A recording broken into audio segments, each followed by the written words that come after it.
క్షమించాలి, బాగా ఆలస్యం అయిపోయింది. కానీ ఇక్కడున్న మా అక్క చెల్లెలు పెద్దమ్మ చిన్నమ్మలు నన్ను క్షమిస్తారని నేను కోరుతున్నాను.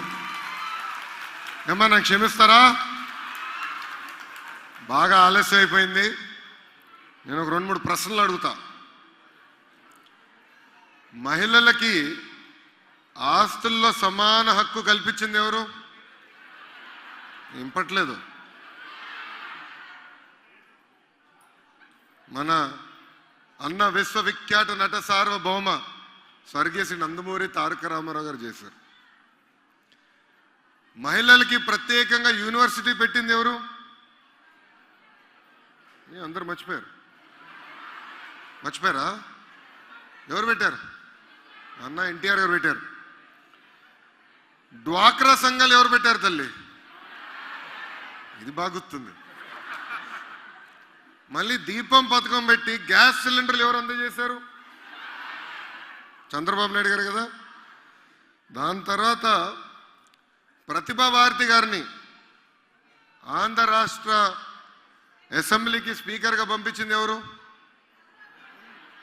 ప్రతిభా భారతి గారు ఎవరో తెలుసు కదా తల్లి. టీవీ బాగానే చూస్తున్నారు కదా అందరూ, లేదా? ప్రతిభా భారతి గారిని పంపించారు. దాని తర్వాత ఇప్పుడు తల్లి బిడ్డ ఎక్స్ప్రెస్ ఎవరు పెట్టారమ్మా? అది బాగుతుంది అందరికీ. ఇట్లా చెప్పుకుంటా పోతే దాదాపు 150 సంక్షేమ కార్యక్రమాలు ఈరోజు మన ముఖ్యమంత్రి నారా చంద్రబాబు నాయుడు గారు ప్రవేశపెడతాం జరిగింది. 2014లో ఆంధ్ర రాష్ట్ర విభజన జరిగింది. కట్టుబట్టలతో మన మెడబట్టి బయటికి గెంటేశారు. రాజధాని ఏమో ఒక రాష్ట్రానికి ఇచ్చారు, అనాథగా ఆంధ్ర రాష్ట్రాన్ని వదిలేశారు. 16,000 కోట్ల లోటు బడ్జెట్ ఆంధ్ర రాష్ట్రానికి ఇచ్చారు, మిగులు బడ్జెట్ ఇంకో రాష్ట్రానికి ఇచ్చారు. ఇన్ని కష్టాలున్నా ఈరోజు మనకి ఎలాంటి లోటు లేకుండా మన ముఖ్యమంత్రి నారా చంద్రబాబు నాయుడు గారు పరిపాలిస్తాం జరుగుతుంది.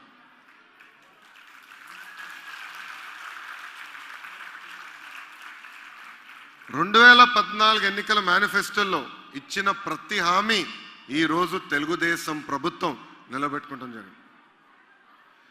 2014 ముందల పెన్షన్ ఎంతమ్మా? ఆలోచిస్తున్నారు ఇక్కడ, మర్చిపోయారా? ఎంత? 200. ఈ 200ని ఇప్పుడు ఎంత చేశారు చంద్రబాబు నాయుడు గారు? 2,000. 2,000తో 2,000 చేశారు ఆయన. అంటే 200 రూపాయలు పెన్షన్ 2,000 చేయాలంటే ఎంత పెరిగినట్టు? 10 రెట్లు. అవునా? ఎవరు చూపించాలి ఇట్లా 10 రెట్లు? 2,000 రూపాయలు నెలకి, అంటే సంవత్సరానికి 24,000 రూపాయలు. 1 ఎకరం భూమి తీసుకుని కౌలుకి తీసుకుని పెట్టుబడి పెట్టి ప్రకృతి సహకరిస్తే మనకంత మిగులుతుంది. అలాంటిది చిన్న రాష్ట్రమైన 56 లక్షల కుటుంబాలకి ఈరోజు నెల నెల పెన్షన్ మన చంద్రన్న అందజేస్తున్నాం. 2014 ముందల ఎండాకాలం వస్తే మనం అందరం కంగారు పెట్టేవాళ్ళం. ఎందుకని? కరెంటు పోతుందని. ఇప్పుడు కరెంటు పోతుందా తల్లి? జమ్మని వస్తుంది. 2014 ముందల మా అక్క చెల్లెళ్ళు పెద్దమ్మ చిన్నమ్మలు రాత్రి సీరియల్ చూస్తే బాగా కంగారు పడ్డేవారు. కంగారు ఎందుకంటే కరెంట్ ఎప్పుడు పోతుందా అని. అలాంటిది సాయిగా టీవీ చూస్తున్నాం, ఫ్యాన్ కూడా కరెంటు మన చంద్రాన్ని ఇస్తున్నాం. 24 గంటలకు కరెంటు వస్తుంది. మళ్ళీ డ్వాక్రా సంఘాలు ఉన్న మహిళలందరూ చేతులు పైకెత్తండి. లేవా తల్లి? చెల్లమ్మ మీరు లేరా? సంఘంలో ఉన్నారు. డ్వాక్రా సంఘాల్లో ఎవరు లేరు? ఒక అందరు చేతులు కింద పెట్టండి. ఎవరు లేరో చేతులు పైకెత్తండి. డ్వాక్రా సంఘాలు ఎవరు లేరో చేతులు పైకెత్తండి. వాళ్ళు తక్కువ మంది లేరు. డ్వాక్రా సంఘాల్లో ఉన్న ప్రతి మహిళకి ఇప్పటికీ పసుపు కుంకుమ మన కార్యక్రమం కింద ముఖ్యమంత్రి గారు మీ అకౌంట్లో 10,000 రూపాయలు జమ చేశారు. అవునాగా తల్లి? చేశారు. ఇప్పుడు మళ్ళీ పసుపు కుంకుమ 2 కార్యక్రమం కింద ఎన్నికల లోపల మళ్ళీ డ్వాక్రా సంఘాల్లో ఉన్న ప్రతి మహిళ అకౌంట్లో 10,000 రూపాయలు మన ముఖ్యమంత్రి గారు జమ చేయబోతున్నారు.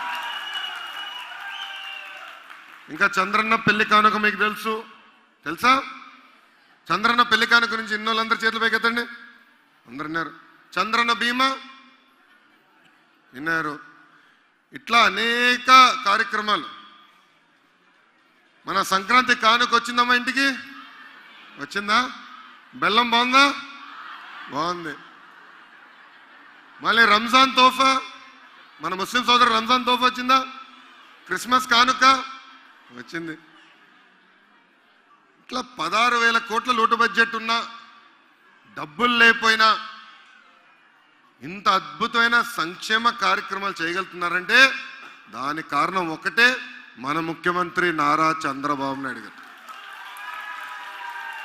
చాలా మంది నన్ను అడిగారు, రాష్ట్ర విభజన జరుగుతారు, చాలా మంది అడిగారు మీరు ఎట్లా పరిపాలిస్తారు, మీకు ఏముందని మీరు ముందరికెళ్తారంటే నేను ఒకటే చెప్పా, అయ్యా మాకు చంద్రబాబు నాయుడు గారు ఉన్నారు, మాకు ఇంకెవ్వరు అవసరం లేదు, ఆయన ఉంటే మాకు పెద్ద భరోసా, సమర్థవంతంగా రాష్ట్రాన్ని నడిపించగలుగుతారని ఆనాడు చెప్తున్నాను. ఒకటి కాదు, రెండు కాదు, 40 సంవత్సరాల పరిపాలన అనుభవం. మీ అందరి దయవల్ల ఉమ్మడి రాష్ట్రానికి దాదాపు 10 సంవత్సరాలు ముఖ్యమంత్రిగా చేసిన వ్యక్తి చంద్రబాబు నాయుడు గారు. ఒక సంక్షేమమే కాదు, ఇంకో పక్కన అభివృద్ధి కార్యక్రమాలు కూడా స్పీడ్గా జరుగుతున్నాయి. మన గ్రామంలో సీసీ రోడ్లు పడినాయా? మర్చిపోయారు. లేకపోతేమో మమ్మల్ని నిలదీస్తారు, వేస్తేమో మీరు మర్చిపోతే ఎట్లమ్మా. 25,000 కిలోమీటర్లు సీసీ రోడ్ వేసాం. ప్రతి పేదోడింటికి ఉచితంగా నీటి కుళాయి ఇవ్వాలన్న లక్ష్యంతో జలధారణ కార్యక్రమం పెట్టి 2022 నాటికి మీ ఇంటికి ఉచితంగా నీటి కుళాయి కూడా తెలుగుదేశం ప్రభుత్వం అందజేయబోతుంది. అంగన్వాడీ భవనాలు, పంచాయతీ భవనాలు, అంతెందుకు శ్మశానాలు కూడా ఈరోజు చంద్రబాబు నాయుడు గారు అభివృద్ధి చేస్తున్నారు. అంటే పొట్టలో బిడ్డబడిన దగ్గర నుంచి అంతిమ యాత్ర వరకు చంద్రబాబు నాయుడు గారు అన్ని కార్యక్రమాల్లో అనుసంధానం అవుతున్నారు. ఒక సంక్షేమ అభివృద్ధి కాదు, ఇంకో పక్కన పరిశ్రమలు కూడా. మనం ఎప్పుడన్నా ఊహించామా మన ఊరి దగ్గర రాజధాని వస్తుందని? ఎవరిని ఊహించామా? లేదు. అలాంటిది ఆంధ్ర రాష్ట్రంలో ఉన్న 13 జిల్లాలు ఉన్న ప్రజలను ఒప్పించి ఈరోజు మన దగ్గర రాజధాని తీసుకొచ్చారు. భారతదేశ అసూయపడే విధంగా రోడ్లు కానివ్వండి, మన భవనాలు కానివ్వండి, ఈరోజు పెద్ద ఎత్తు మన ముందరికి వెళ్తున్నాం. SRM వచ్చింది, విట్ వచ్చినాయి, ఇలా అనేక పరిశ్రమలు వచ్చినాయి. నేను ఐటీ శాఖ మంత్రి అయిన తర్వాత HCL అన్న అతి పెద్ద ఐటీ సంస్థను కూడా ఈరోజు రాజధాని తీసుకొస్తాం జరిగింది. అంటే సంక్షేమం, అభివృద్ధి, మన యువకులకి ఉద్యోగాలు కల్పించే లక్ష్యంలో కూడా ఈరోజు చంద్రబాబు నాయుడు గారు ముందరికెళ్తున్నారు. మనం చూసాం ఈరోజు పొద్దున, అందరు టీవీ చూసారా? పొద్దున ఏం చేశారు ముఖ్యమంత్రి గారు? అందరూ ఆలోచిస్తున్నారు. కియా బండి వచ్చిందమ్మా బయటికి. ఇతర రాష్ట్రాలతో మనం పోరాడి అనంతపూర్ జిల్లాకి కియా మోటార్స్ తీసుకొచ్చారు. 3 లక్షల కార్లు తయారు కాబోతున్నాయి ఒక్క ఫ్యాక్టరీలో. మొదటి కారు ఈరోజు బయటికి వస్తాం జరిగింది, అది కూడా 20 నెలల్లో.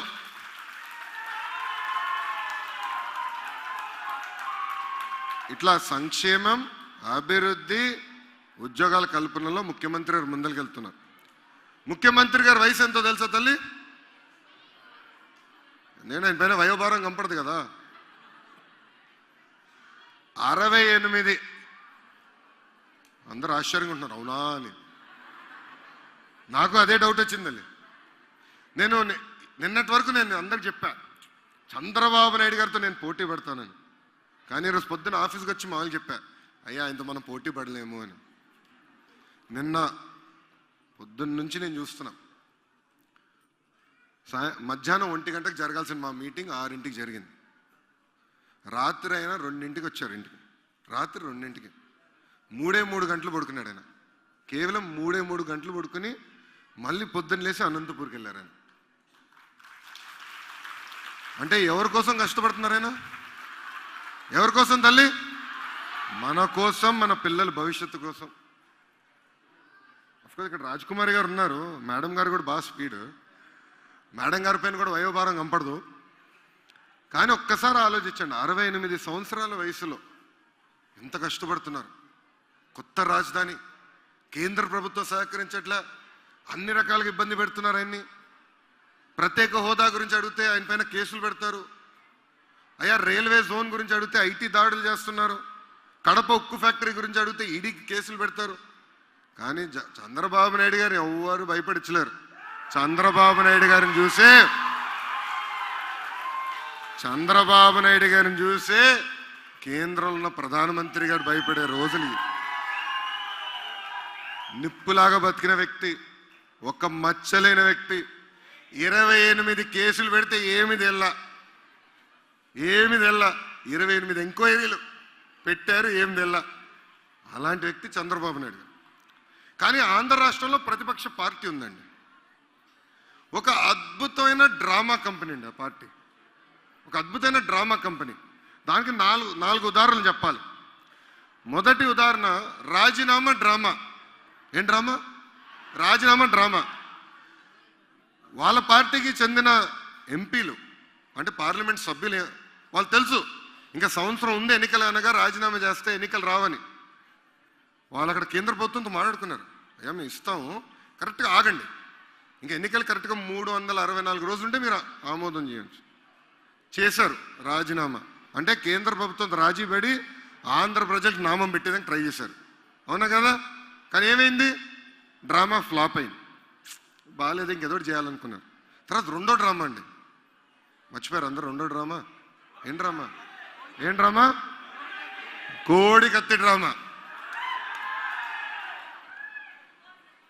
పాపం కోడి కూడా అనుకుంటుంది, నేను కట్టుకున్న కత్తి నా వల్ల కాదు, జగన్మోహన్ రెడ్డి గారు బాగా పాపులర్ అయింది.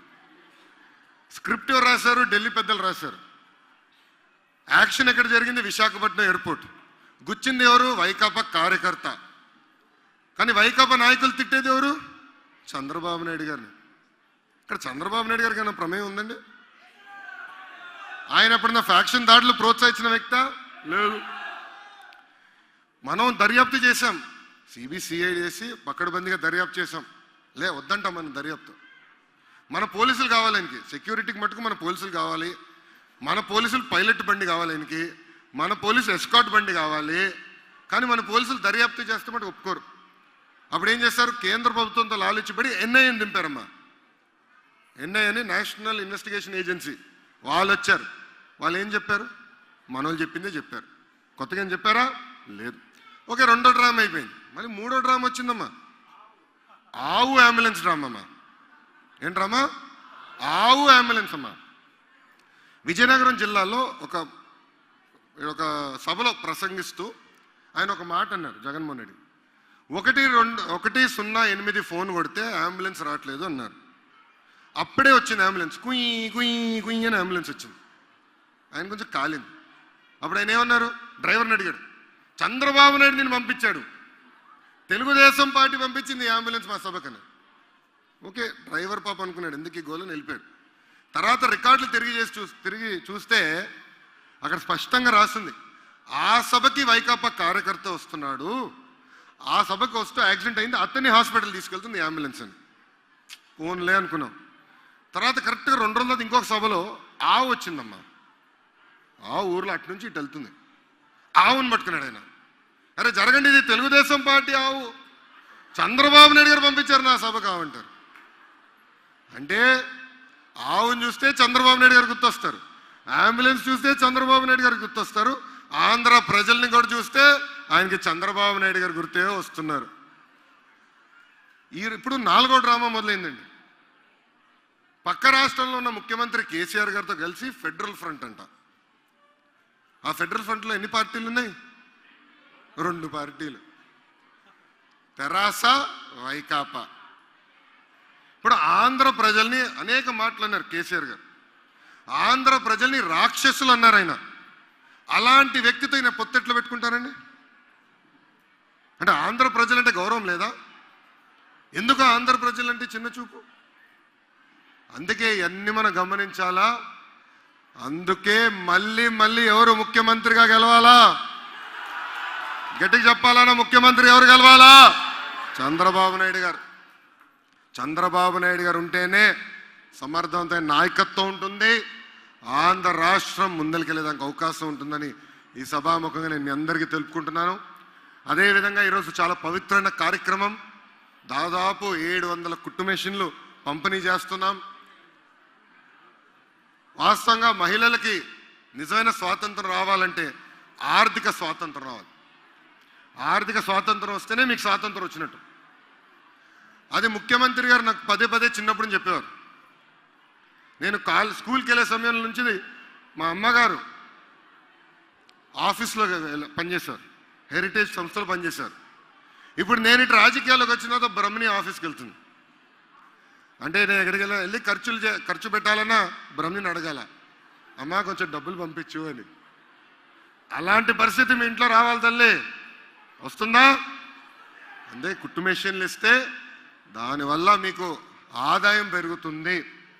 మామూలుగా కుడితే తక్కువ డబ్బులు వస్తాయి, కుట్టు మెషిన్లు అయితే అనేక డిజైన్లు కుట్టచ్చు అన్న లక్ష్యంతోనే ఈ పవిత్రమైన కార్యక్రమం చంద్రబాబు నాయుడు గారు తీసుకున్నారు. దయచేసి మీరందరూ సహకరించి మీ సొంత కాళ్ళ మీద నిలబడాల్సిన అవసరం ఉందని ఈ సభాముఖం తెలుపుకుంటూ, చాలా పవిత్రమైన కార్యక్రమం. ఇక్కడ సుబ్బారాయుడు గారు ఉన్నారు, పెద్దలు. నేను చిన్నప్పుడు ఎంత ఆడుకున్నాను, చాలా సీనియర్ నాయకుడు పార్టీకి. గురువుగారి ఆధ్వర్యంలో, కాపు కార్పొరేషన్ ఆధ్వర్యంలో ఈరోజు ఈ కుట్టు మెషిన్లు కూడా పంపిణీ చేస్తాం జరుగుతుంది. అంతేకాకుండా బీసీ కార్పొరేషన్ ద్వారా కూడా ఈ కార్యక్రమం చేస్తున్నాం. ఇక్కడ ప్రత్యేకంగా శైలజ మేడం గారిని కూడా మనం గుర్తు చేసుకోవాల్సిన అవసరం ఉంది. ఎందుకంటే అనేక కార్యక్రమాలు చేసినా ఎవరన్నా ఓనర్షిప్ తీసుకుని అమలు చేయాల్సిన అవసరం ఉంది. ఈరోజు ఇక్కడ జెడ్పీటీసీగా అమ్మగారు చాలా అద్భుతమైన కార్యక్రమం చేపడుతున్నారు. ఇంకో పక్కన మనోజ్ గారు వెనకాల నుండి కొంచెం సహకరిస్తున్నారు, అంతేనా? మనోజ్ గారు వెనకాల నుండి సహకరిస్తున్నారు. ఏం మనోజ్ గారు, అంతేనా? అమ్మగారు స్పీడ్ చూస్తుంటే మీకు మళ్ళీ ఇంక ఇబ్బందే. రాజకీయాల్లో స్పీడ్లో ఉన్నారు, మనోజ్ గారే స్లోగా ఉన్నారు. ఏం తల్లి, అంతేనా? మా అక్క చాలా స్పీడ్లో ఉన్నారు, అవునా కాదా? ఆర్నిసలు మీ మధ్య ఉన్నారు, అవునా కాదా? సో రాబోయే ఎన్నికల్లో మీరు ఏం చేస్తారు? సహకరిస్తారా? తెలుగుదేశం పార్టీని గెలిపిస్తారా? భారీ మెజార్టీతో గెలిపిస్తారా? అదేవిధంగా తెలుగుదేశం పార్టీ ఇన్ఛార్జ్ చిరంజీవి గారు కూడా మీకోసం ఆర్నిసలు కష్టపడుతున్నారు. గడిచిన 4.5 సంవత్సరాల్లో 78 కోట్ల రూపాయలు ఒక పంచాయతీరాజ్ గ్రామీణ అభివృద్ధి శాఖ నుంచి మన నియోజకవర్గ అభివృద్ధి కోసం నేను కృషి చేశానని సభాముఖం తెలుపుకుంటూ, చివరిగా ఒక మాట చెప్పదలుచుకున్నా తల్లి. తమ్ముడు ఒక్క నిమిషం. మీ ఎమ్మెల్యే గారు ఎవరో నాకు తెలియదమ్మా, ఎమ్మెల్యే గారు ఎవరో తెలియదమ్మా. ఎందుకంటే నేను మంత్రి అయ్యి 22 నెలలైంది. ఏనాడు మీ ఎమ్మెల్యే గారు వచ్చి మాకు ఈ రోడ్డు కావాలి, మాకు ఈ డ్రైన్ కావాలి, మాకు ఈ ఇల్లుకి నీటి కుళాయి ఇవ్వాలని చెప్పలా. నేను ఇక్కడనే ఉంటా కదా, నేను పక్కనే ఉంటా, కరెక్ట్గా 10 నిమిషాల దూరం. ఈ మండలమే, కరెక్టే గుర్తు చేశారు. మన మండలంలోనే ఉంటా. రావచ్చు కదా, ఇప్పుడు వచ్చారు, రాలా. 22 నెలలైంది తల్లి నేను మంత్రి, రాలా. సెక్రటేరియట్లు అందరినీ కలుస్తా, అందరినీ రోజుకి 200-300 మంది కలుస్తా. గౌరవ ఎమ్మెల్యేని ఆపేవాళ్ళు ఎవరు ఉండరు కదమ్మా, ఎవరు ఆపుతారా? ఆయన హాయిగా రావచ్చు, కలవచ్చు కదా. కానీ వచ్చారైనా ఎమ్మెల్యే గారు ఇప్పుడు వచ్చారు కలిసాకనని రాలా. అంటే మీ గురించి ఎంత ఆలోచిస్తున్నారో ఒక్కసారి మీరు ఆలోచించమని ఈ సభాముఖం కోరుకుంటూ, వచ్చే ఎన్నికల్లో భారీ మెజార్టీతో తెలుగుదేశం పార్టీని గెలిపించాలని ఈ సభాముఖం మిమ్మల్ని అందరూ కోరుకుంటూ, దాదాపు 2.5 గంటల ఆలస్యమైన నా ప్రసంగం విన్నందుకు నా హృదయపూర్వక ధన్యవాదాలు తెలుపుకుంటూ నేను సెలవు తీసుకుంటున్నాను. జోహార్ అన్న ఎన్టీఆర్, జోహార్ అన్న ఎన్టీఆర్. చంద్రబాబు నాయుడు గారి నాయకత్వం, జై హింద్. వార్తావాణి న్యూస్ ఛానల్ ఎప్పటికప్పుడు రాజకీయ, సినీ విశేషాలు, స్పోర్ట్స్ మరియు సాంకేతిక పరమైన మరెన్నో విషయాలను మన ముందుకు తెస్తుంది. మరింత సమాచారం కొరకు వార్తావాణి న్యూస్ ఛానల్ ని సబ్స్క్రైబ్ చేయండి.